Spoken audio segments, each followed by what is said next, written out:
How to turn off other notifications, push notifications on Facebook Lite. Hello guys, in today's video I'm gonna show you how to turn off other notifications, push notifications on Facebook Lite. First thing, go to Facebook Lite and now click these three lines here in the top corner and go down until you find settings,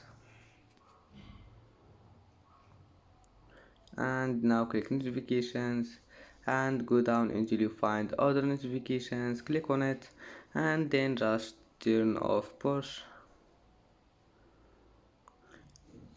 And that's it for today's video. If you like this video, please don't forget to like and don't forget to subscribe, and thank you for watching this video until the end, and now see you in the next video.